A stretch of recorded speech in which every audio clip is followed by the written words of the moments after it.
Good morning, everybody. This is Judith A. Cole. You're listening to Mad Love. Let's get into it. So, of course, the topic of the day is this Charlie Kirk thing. Um, Again, I've seen more Charlie Kirk videos since his murder than I've seen, you know, before then. He just was not someone who would hit my timeline. Uh, and now I know why.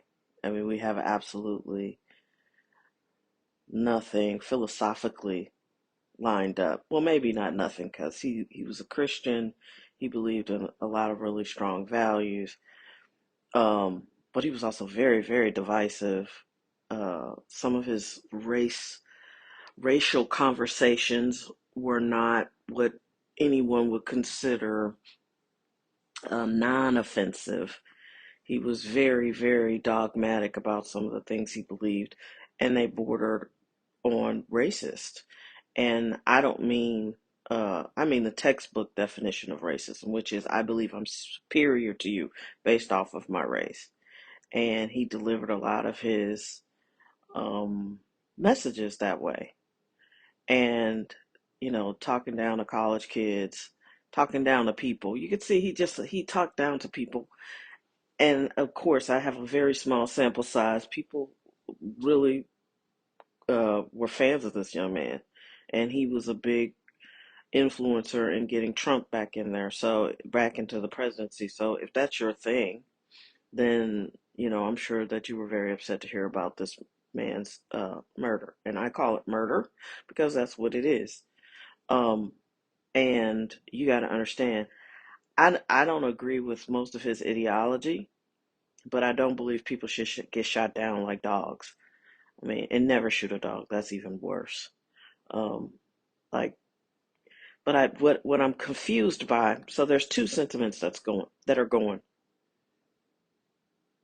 And one of them is they can't believe that the world isn't more sympathetic towards Charlie Kirk's murder. Or Americans, let's be clear.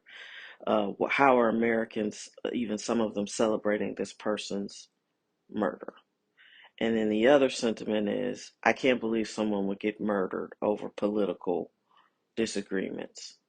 And it's like, where do you live? People get murdered over a pack of cigarettes in America. People get murdered every day. That's my big issue. So I'm trying to pull it out of the micro and pull it into the macro. People get murdered unnecessarily every single day. You go to any major metropolitan area and you will see a bunch of senseless crimes.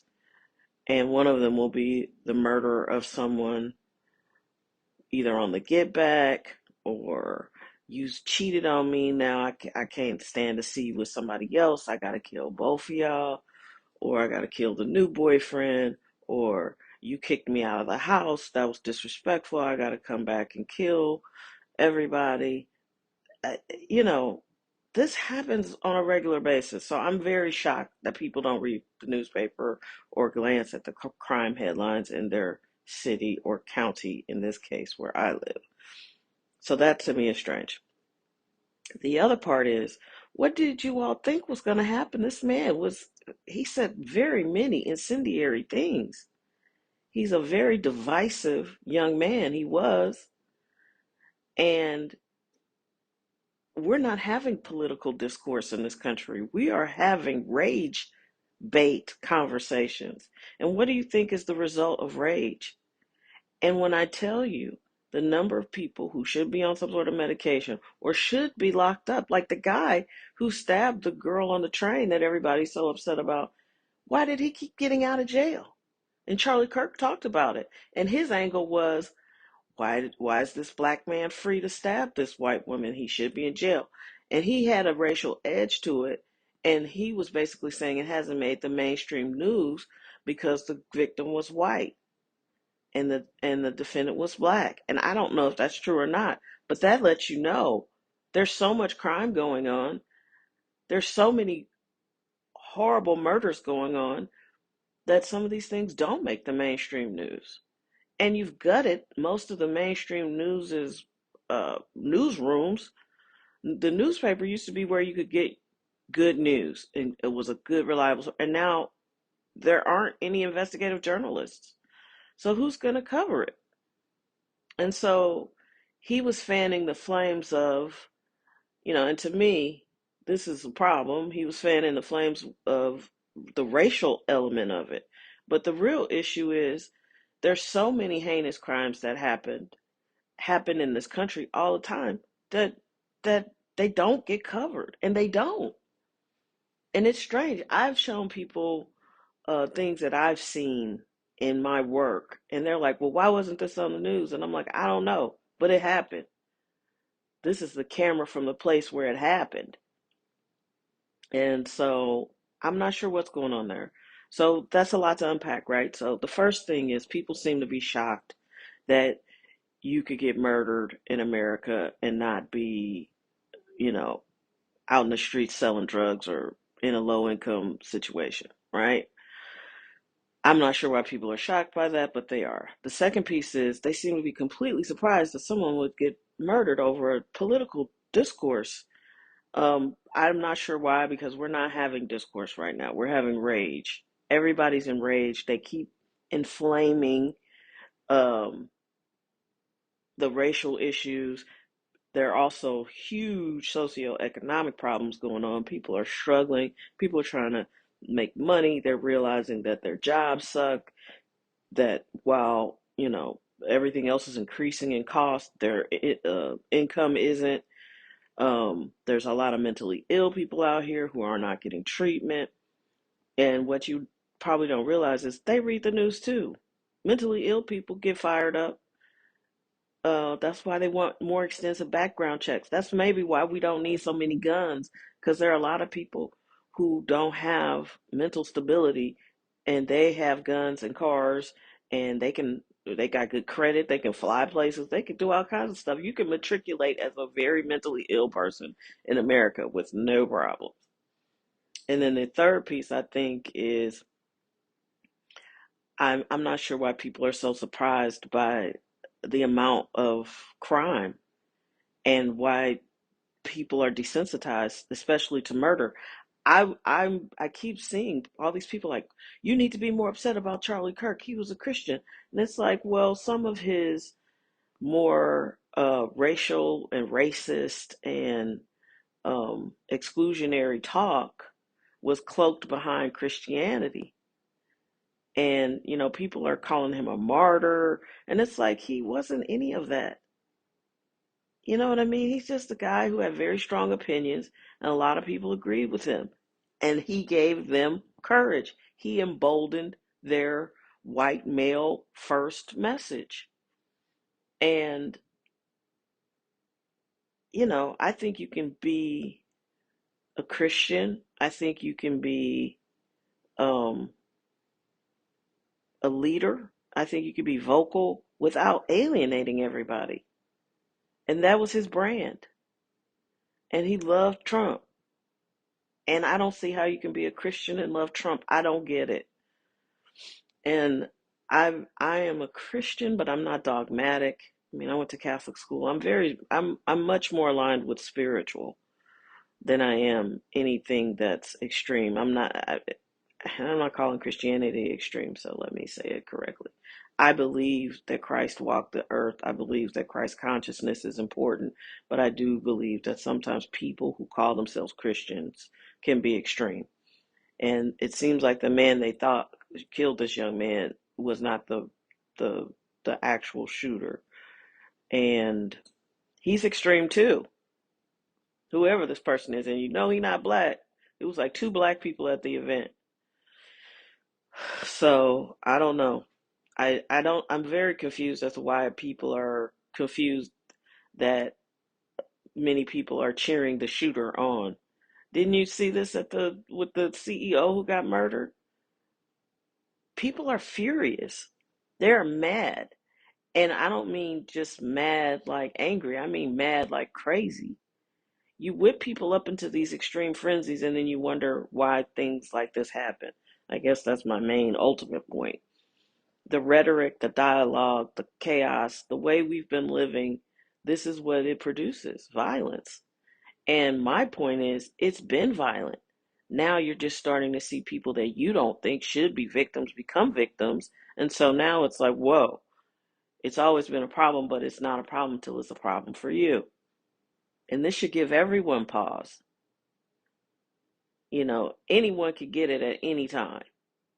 We live in a very violent, unhinged America right now. And it can go to any law enforcement person or anybody who works in criminal justice, and they'll tell you, if you know. And you have to be able to settle yourself, calm yourself, and make decisions for you and your family that make sense. And some of you all have just been brainwashed to fight these wars for other people. You know, everybody feels threatened. White men feel threatened. White women feel threatened. Black men are being hunted into extinction by other black men. Uh, the female partners of those black men, they are suffering intimate partner violence at a high rate as well. Everybody can get a cup of the victimhood, but we can also be a part of the solution. Everybody can pick up and be like, "Hey, we've gone too far. We need to take a step back." And I think that's where we are. But unfortunately, you've got a lot of people who are not going to be able to change this mindset overnight. They've been mad. You're basically looking at a pot that's been on simmer for about 30 years. It started a little bit uh, in the 90s when you started to get politicians, and basically it's the people who put politicians in their place, and they started to carve out these really extreme viewpoints.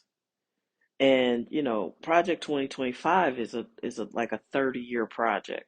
So it's like these things started happening, they started putting things into place, they started manipulating people, and hey, you're white, aren't you mad? Look at these black people getting your jobs. Hey, aren't you mad? Look at these, immigrants, these poor immigrants crossing over here, taking your jobs, which was all just a scam because nobody was the doctors weren't crossing the border illegally. You know what I mean? It's just the people who want to do the jobs that Americans don't want to do. You can't pay anybody to go in a field and pick some strawberries. You know what I mean? Like they want benefits. You know what I mean? Americans, it's a very confusing time to be alive. Um, our priorities are all wrong, but if you don't think this is by design, it is. It is. They want us to be chaotic. They want us to be at each other's throats because if we do that, then we won't be mad at the real villains in this story, which are these billionaires who bribed all the politicians and hijacked both parties. If you believe in politics at this point, I don't know what to say to you. You're just not paying attention, you know? And this man's death is tragic, but tragedy is unfolding all around us. People get murdered all the time. And it's usually for some reason that doesn't make any sense. So you can make it seem like this was just a political or an extreme, but it also could have just been a crazy dude who smuggled in a gun and wanted to kill somebody. Or it could have been the deep state, which is real, by the way. Maybe this person was planning on doing something that people didn't want him to do. So they took him out. That happens. So all I can ask and all I can do is pray to be delivered from evil every day. And I do. And when I get worried and I get scared, the I said the guy's name was Dr. Stephen Lee, but his name is Dr. Steve Young. And I pray his modified Ho'oponopono prayer, which is, I love you, God. I'm sorry I don't always recognize your love and divine orchestration over every moment of my life. Please forgive me. Thank you. And I can't tell you how much that soothes my energy and calms me down when I'm worried about anything, because inherent in that prayer is this is God's plan.